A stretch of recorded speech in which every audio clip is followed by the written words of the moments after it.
Hi there and welcome to day 4. And as I mentioned yesterday, most people give up after 3 days. So the fact that you're here listening to this, brilliant, because it means you're already part of the 18. And I wonder, how did you get on with getting some music together on a playlist yesterday? I was listening to a book on Audible this morning, and it's got lots of practical exercises in it too.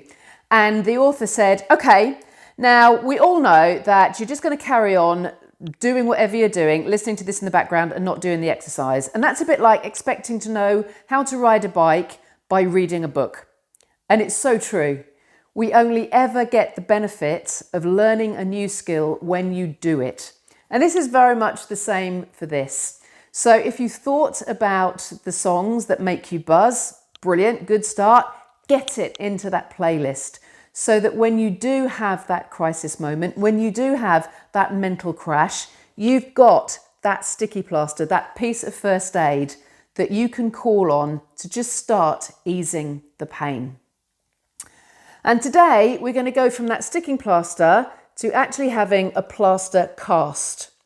So if you think about a plaster cast, what it does is it forms protection whilst healing goes on the inside. And that's a really good metaphor for what today's tip is. It's one of those things that it's not an instant success. It's not a magic wand. It's something that takes time to build, but when it does get very strong, it is like that plaster cast. It's like a form of protection that protects you against all the negativity that's out there in the outside world. It takes a little bit of practice. And I'm going to get all quantum physics on you, which is ironic because I hated physics at school, but love it now. We're all energy. Everything, in fact, is energy. This chair is energy. It's just vibrating at such a low level. It's outside of our perception. But it's easier to sense energy in people. I'm sure you've come across individuals that just seem to buzz. They're always kind of excited and lively and full of energy, and it's actually really nice to spend time around them. It's almost as if we can draw on some of that excess energy. And the opposite is also true. I suspect you've spent time with people I call energy vampires. Their energy levels are so low that they suck the energy out of you too. And spending time with them leaves you feeling drained. So we all have a baseline of energy. It may go up a bit, it may go down a bit, but typically it is roughly around the same time. But it's not hardwired. You can lift that residual energy up so you can become one of those really buzzy people. Another metaphor that you may be familiar with is cup half empty, cup half full. And it's applied in the same way that cup half full people tend to be really positive. Their glass is so overflowing that other people can drink of their water as well and they're still full. Similarly, cup half empty, negative people, where they become so drained that ultimately no one can drink from their cup either. And what this exercise is doing is about putting water into your cup so you can be a cup, not only half full, but a cup full person. And I'm going to share this with you at a number of levels. We're going to get a little bit academic here. So let's start off with the GCSE level. GCSE, Attitude of Gratitude, level 1, is I want you to think of 10 things right now that you can be grateful for. So it might be, I'm in a really loving relationship. I've got a really lovely house. I really enjoy my job. Lots of things. Come up with 10. And then just look at those 10 and really engage with them. Yeah, I really do have a loving relationship. I really do enjoy my job. And just notice how spending a little bit of time focusing on the things that you're grateful for, that energy just nudges up a bit. And just imagine if you were to do this regularly, how you can start to nudge that baseline up a bit too. Which leads us nicely on to the next level, the GCSE level. This takes a little bit more time and it's about building a habit, doing it regularly. And I call this the toothbrush exercise. When you're brushing your teeth in the morning, for those 2 minutes or so, there isn't very much else that you can do, except you can practice your attitude of gratitude. And whilst we're on an academic theme, let's use the acronym PGCE, which is the teaching qualification.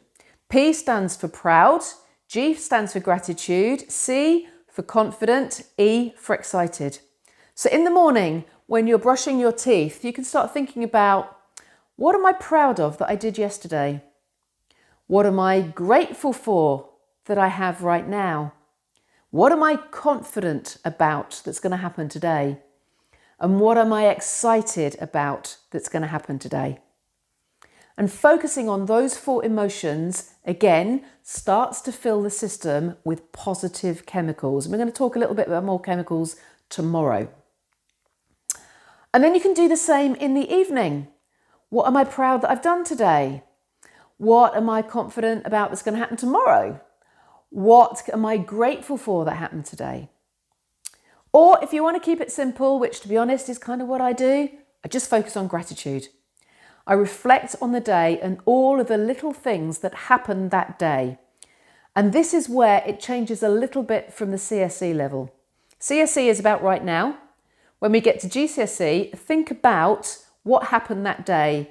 So, for example, this morning when I took my dogs out for a walk, I've got a puppy and she did something really funny that made me laugh. So I'm really grateful for that moment where she just caused me to be standing in this field roaring with laughter. It's a lovely moment. And even as I'm talking about that, I can feel that laughter bubbling up inside of me again.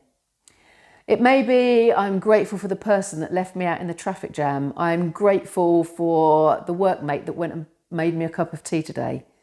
Think about all the little things, because that in itself, again, keeps flexing that positive muscle to make it stronger and stronger.